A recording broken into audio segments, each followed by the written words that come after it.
بسم اللہ الرحمن الرحیم۔ شروع اللہ کا نام لے کر جو بڑا مہربان نہایت رحم والا ہے۔ کاف ہا یا عین صاد، یہ تمہارے پروردگار کی مہربانی کا بیان ہے جو اس نے اپنے بندے زکریا پر کی تھی جب انہوں نے اپنے پروردگار کو دبی آواز سے پکارا اور کہا کہ اے میرے پروردگار، میری ہڈیاں بڑھاپے کے سبب کمزور ہو گئی ہیں اور سر سفید بالوں کی وجہ سے چمکنے لگا ہے، اور اے میرے پروردگار، میں تجھ سے مانگ کر کبھی محروم نہیں رہا، اور میں اپنے بعد اپنے بھائی بندوں سے ڈرتا ہوں، اور میری بیوی بانجھ ہے، پھر بھی مجھے اپنے پاس سے ایک وارث عطا فرما جو میری اور اولاد یعقوب کی میراث کا مالک ہو، اور اے میرے پروردگار، اس کو خوش اخلاق بنائیو۔ فرمایا اے زکریا، ہم تم کو ایک لڑکے کی بشارت دیتے ہیں جس کا نام یحییٰ ہوگا، اس سے پہلے ہم نے اس نام کا کوئی شخص پیدا نہیں کیا۔ انہوں نے کہا کہ پروردگار، میرے ہاں کس طرح لڑکا ہوگا جبکہ میری بیوی بانجھ ہے اور میں بڑھاپے کی اس حالت کو پہنچ گیا کہ سوکھ گیا ہوں؟ حکم ہوا کہ اسی طرح ہوگا۔ تمہارے پروردگار نے فرمایا ہے کہ مجھے یہ آسان ہے، اور میں پہلے تم کو بھی تو پیدا کر چکا ہوں اور تم کچھ چیز نہ تھے۔ کہا کہ پروردگار، میرے لیے کوئی نشانی مقرر فرما۔ فرمایا نشانی یہ ہے کہ تم صحیح و سالم ہوتے ہوئے 3 رات دن لوگوں سے بات نہ کر سکو گے۔ پھر وہ عبادت کے حجرے سے نکل کر اپنی قوم کے پاس آئے تو ان سے اشارے سے کہا کہ صبح و شام تسبیح کرتے رہو۔ فرمایا اے یحییٰ، ہماری کتاب کو مضبوطی سے تھامے رہو، اور ہم نے ان کو لڑکپن ہی میں دانائی عطا فرمائی تھی اور اپنے پاس سے شفقت اور پاکیزگی دی تھی، اور وہ پرہیزگار تھے اور وہ اپنے ماں باپ کے ساتھ نیکی کرنے والے تھے اور سرکش اور نافرمان نہیں تھے۔ اور جس دن وہ پیدا ہوئے اور جس دن وفات پائیں گے اور جس دن زندہ کر کے اٹھائے جائیں گے ان پر سلام ہے۔ اور کتاب یعنی قرآن میں مریم کا بھی تذکرہ کرو، جب وہ اپنے لوگوں سے الگ ہو کر مکان کے مشرقی حصے میں چلی گئیں، پھر انہوں نے ان کی طرف سے پردہ کر لیا تو ہم نے ان کی طرف اپنا فرشتہ بھیجا، سو وہ ان کے سامنے ایک خوبصورت مرد کی صورت میں آیا۔ مریم بولی کہ اگر تم پرہیزگار ہو تو میں تم سے بچنے کے لیے رحمان کی پناہ لیتی ہوں۔ فرشتے نے کہا کہ میں تو تمہارے پروردگار کا بھیجا ہوا یعنی فرشتہ ہوں، اور اس لیے آیا ہوں کہ تمہیں پاکیزہ لڑکا بخشوں۔ مریم نے کہا کہ میرے ہاں لڑکا کیوں کر ہوگا جبکہ مجھے کسی مرد نے بطور شوہر چھوا تک نہیں اور میں بدکار بھی نہیں ہوں۔ فرشتے نے کہا کہ یوں ہی ہوگا۔ تمہارے پروردگار نے فرمایا کہ یہ مجھے آسان ہے اور میں اسے اسی طریق پر پیدا کروں گا تاکہ اس کو ہم لوگوں کے لیے اپنی طرف سے نشانی اور ذریعہ رحمت بنائیں، اور یہ کام مقرر ہو چکا ہے۔ چنانچہ وہ اس بچے کے ساتھ حاملہ ہو گئیں اور اسے لے کر ایک دور جگہ چلی گئیں۔ پھر درد ذہ ان کو کھجور کے تنے کی طرف لے آیا، کہنے لگی کہ کاش میں اس سے پہلے مر چکتی اور بھولی بسری ہو گئی ہوتی۔ تب ان کے ٹیلے کے نیچے کی جانب سے فرشتے نے ان کو آواز دی کہ غمناک نہ ہو، تمہارے پروردگار نے تمہارے نیچے ایک چشمہ پیدا کر دیا ہے، اور کھجور کے تنے کو پکڑ کر اپنی طرف ہلاؤ، وہ تم پر تازہ عمدہ کھجوریں گرائے گا، تو کھاؤ اور پیو اور آنکھیں ٹھنڈی کرو۔ اگر تم کسی آدمی کو دیکھو تو کہنا کہ میں نے اللہ کے لیے روزے کی منت مانی، تو آج میں کسی آدمی سے ہرگز کلام نہیں کروں گی۔ پھر وہ اس بچے کو اٹھا کر اپنی برادری والوں کے پاس لے آئیں۔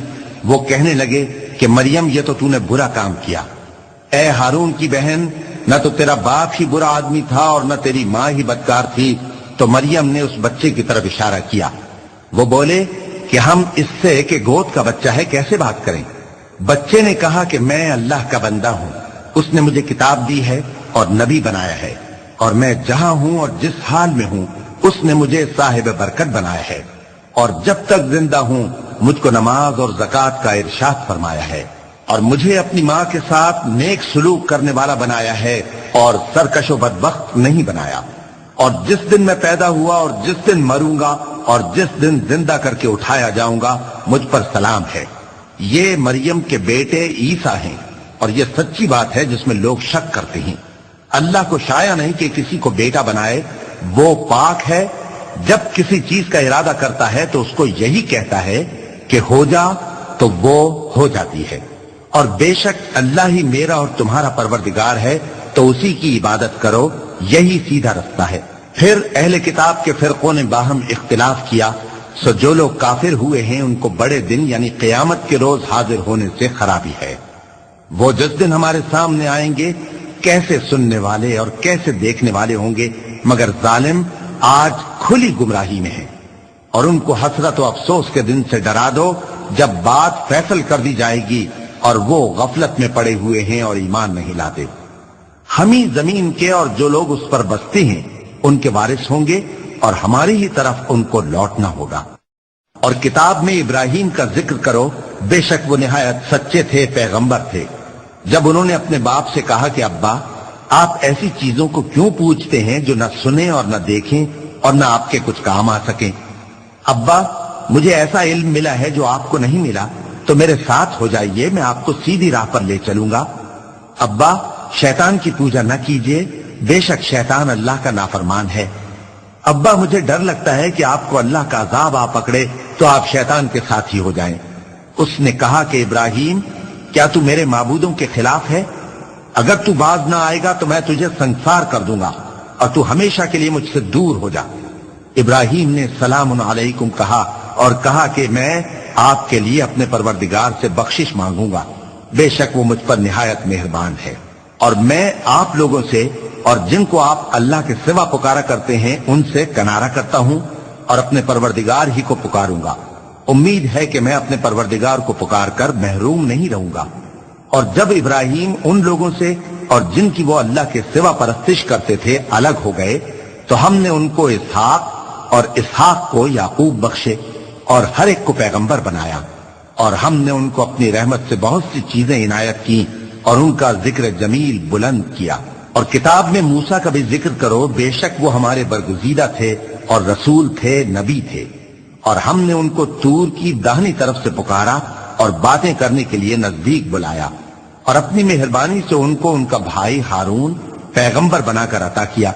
اور کتاب میں اسماعیل کا بھی ذکر کرو، وہ وعدے کے سچے اور رسول تھے، نبی تھے، اور وہ اپنے گھر والوں کو نماز اور زکوٰۃ کا حکم کرتے تھے اور اپنے پروردگار کے ہاں پسندیدہ تھے۔ اور کتاب میں ادریس کا بھی ذکر کرو، وہ بھی نہایت سچے تھے، نبی تھے، اور ہم نے ان کو اونچی جگہ اٹھا لیا تھا۔ یہ وہ لوگ ہیں جن پر اللہ نے اپنے پیغمبروں میں سے فضل کیا، یعنی اولاد آدم میں سے، اور ان لوگوں میں سے جن کو ہم نے نوح کے ساتھ کشتی میں سوار کیا، اور ابراہیم اور یعقوب کی اولاد میں سے، اور ان لوگوں میں سے جن کو ہم نے ہدایت دی اور جنہیں برگزیدہ کیا۔ جب ان کے سامنے ہماری آیتیں پڑھی جاتی تھیں تو سجدے میں گر پڑتے اور روتے رہتے تھے، کیونکہ آیت سجدہ تلاوت کی گئی ہے، لہذا سامعین پر سجدہ واجب ہے۔ پھر ان کے بعد چند ناخلف ان کے جانشی ہوئے جنہوں نے نماز کو ضائع کر دیا اور خواہشات نفسانی کے پیچھے لگ گئے، سو ان قریب ان کو گمراہی کی سزا ملے گی۔ ہاں جس نے توبہ کی اور ایمان لایا اور عمل نیک کیے تو ایسے لوگ بہشت میں داخل ہوں گے اور ان کا ذرا نقصان نہ کیا جائے گا، یعنی ہمیشہ کی بہشتوں میں جس کا اللہ نے اپنے بندوں سے وعدہ کیا ہے کہ جو ان کی آنکھوں سے پوشیدہ ہے۔ بے شک اس کا وعدہ نیکوکاروں کے سامنے آنے والا ہے، وہ اس میں سلام کے سوا کوئی بیہودہ کلام نہ سنیں گے اور ان کو صبح و شام کھانا ملے گا۔ یہی وہ جنت ہے جس کا ہم اپنے بندوں میں سے ایسے شخص کو مالک بنائیں گے جو پرہیزگار ہوگا۔ اور فرشتوں نے پیغمبر کو جواب دیا کہ ہم تمہارے پروردگار کے حکم کے سوا اتر نہیں سکتے، جو کچھ ہمارے آگے ہے اور جو پیچھے ہے اور جو اس کے درمیان ہے سب اسی کا ہے، اور تمہارا پروردگار بھولنے والا نہیں، یعنی آسمان اور زمین کا اور جو ان دونوں کے درمیان ہے سب کا پروردگار، تو اسی کی عبادت کرو اور اس کی عبادت پر ثابت قدم رہو۔ بھلا تم کوئی اس کا ہم نام جانتے ہو؟ اور کافر انسان کہتا ہے کہ جب میں مر جاؤں گا تو کیا زندہ کر کے نکالا جاؤں گا؟ کیا ایسا انسان یاد نہیں کرتا کہ ہم نے اس کو پہلے بھی تو پیدا کیا تھا جبکہ وہ کچھ بھی چیز نہ تھا؟ سو تمہارے پروردگار کی قسم ہم ان کو جمع کریں گے اور شیطانوں کو بھی، پھر ان سب کو جہنم کے گرد حاضر کریں گے اور وہ گھٹنوں پر گرے ہوئے ہوں گے۔ پھر ہر گروہ میں سے ہم ایسے لوگوں کو کھینچ نکالیں گے جو رحمان کے مقابلے میں سخت سرکشی کرتے تھے، پھر ہم ان لوگوں سے خوب واقف ہیں جو اس میں داخل ہونے کے زیادہ لائق ہیں، اور تم میں سے کوئی شخص نہیں مگر اسے اس پر گزرنا ہوگا، یہ تمہارے پروردگار پر لازم ہے، مقرر ہے۔ پھر ہم پرہیزگاروں کو نجات دیں گے اور ظالموں کو اس میں گھٹنوں کے بل پڑا ہوا چھوڑ دیں گے۔ اور جب ان لوگوں کے سامنے ہماری آیتیں پڑھی جاتی ہیں تو جو کافر ہیں وہ مومنوں سے کہتے ہیں کہ دونوں فریق میں سے مکان کس کے اچھے اور مجلسیں کس کی بہتر ہیں، اور ہم نے ان سے پہلے بہت سی امتیں ہلاک کر دیں، وہ لوگ ان سے ٹھاٹ باٹ اور نمود و نمائش میں کہیں اچھے تھے۔ کہہ دو کہ جو شخص گمراہی میں پڑا ہوا ہے رحمان اس کو آہستہ آہستہ مہلت دیے جاتا ہے، یہاں تک کہ جب اس چیز کو دیکھ لیں گے جس کا ان سے وعدہ کیا جاتا ہے، خواہ عذاب اور خواہ قیامت، تو اس وقت جان لیں گے کہ مکان کس کا برا ہے اور لشکر کس کا کمزور ہے۔ اور جو لوگ ہدایت یاب ہیں اللہ ان کو زیادہ ہدایت دیتا ہے، اور نیکیاں جو باقی رہنے والی ہیں وہ تمہارے پروردگار کے ہاں صلے کے لحاظ سے خوب اور انجام کے اعتبار سے بہتر ہیں۔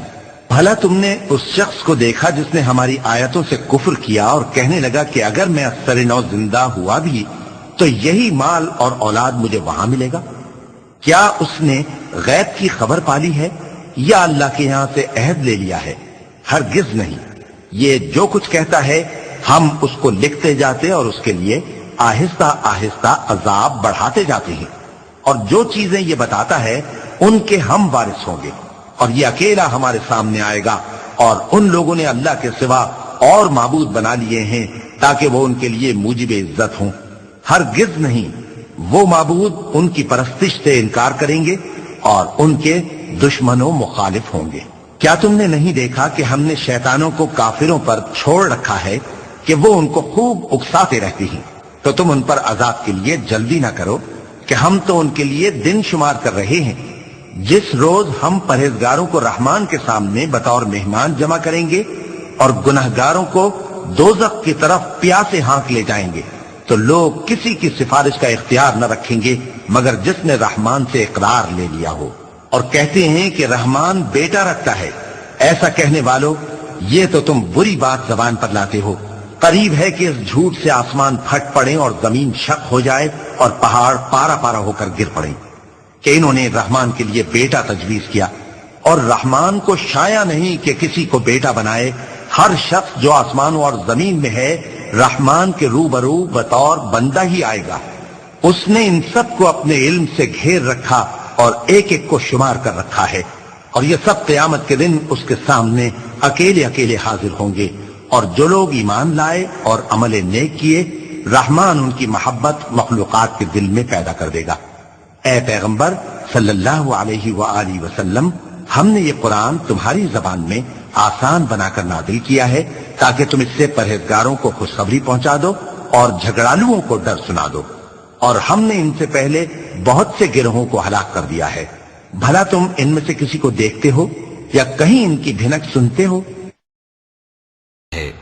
صدق اللہ العظیم۔